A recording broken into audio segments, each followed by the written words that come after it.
In the spring of 1978, spring break of my senior year in college, I went back to West Virginia where I was born and visited with my maternal grandfather, who had recently retired from the C&O Railroad.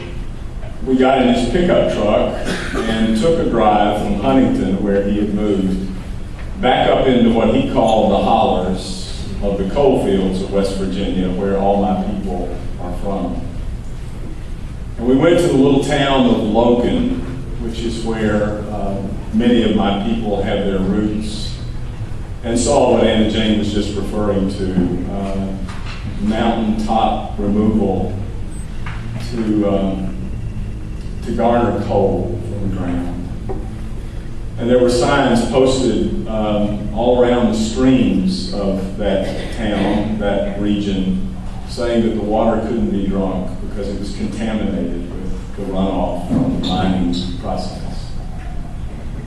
My grandfather, who was not given to this kind of thing, stopped the truck, got out and stood next to a creek he remembered from his boyhood, and sobbed great tears over what had happened to the land he called home.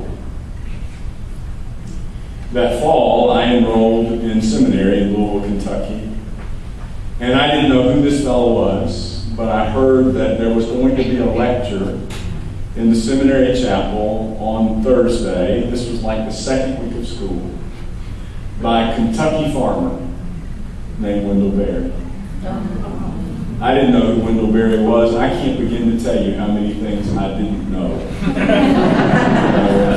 and how many things I still don't know. Right? So I went to hear Wendell Berry, an Appalachian person as well. And he introduced me to an idea that I had not known. This is how sheltered and unaware I was. But he said that there were historians and others who believed that the mandate in Genesis for us to have dominion over the earth was actually at the root of the contemporary ecological crisis. Because people who ostensibly honored God and followed Jesus took the commandment to have dominion over the earth as license to abuse it and to use it up. I'd never heard that before. But it made sense to me because as he talked, what I saw were the bulldozed mountaintops and the contaminated streams of my grandfather's hometown.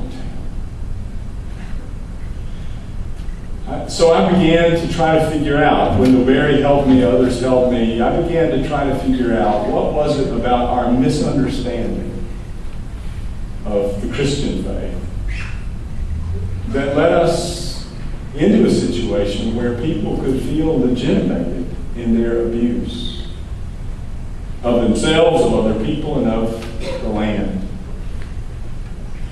And a couple of things, many things, but a couple of things I'll just mention tonight. One was I think we radically misunderstood what it means for human beings to be made in the image of God.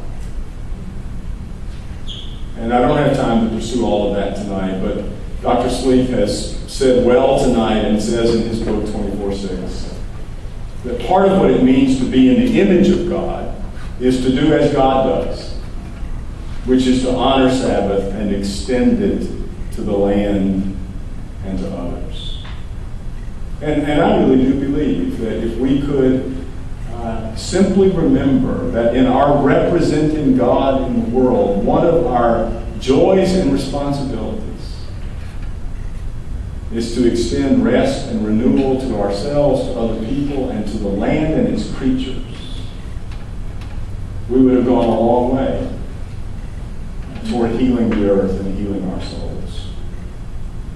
But the other thing is that word dominion itself, we, I think, seriously misunderstand.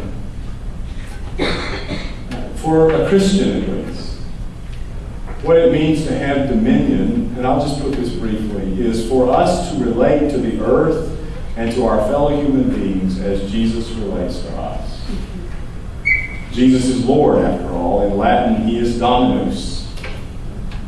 And to exercise dominion in the name of Jesus is never about domination. It's always about serving. It's always about caring. It's always about loving and nurturing.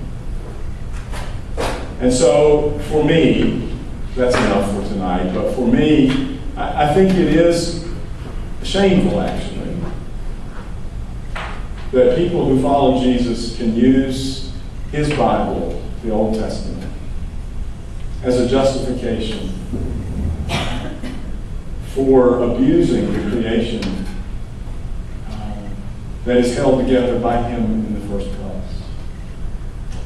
And I think it's also a call for us to discover the joy. It really is a joy of what it means to see creation, the creatures, and fellow human beings as our partners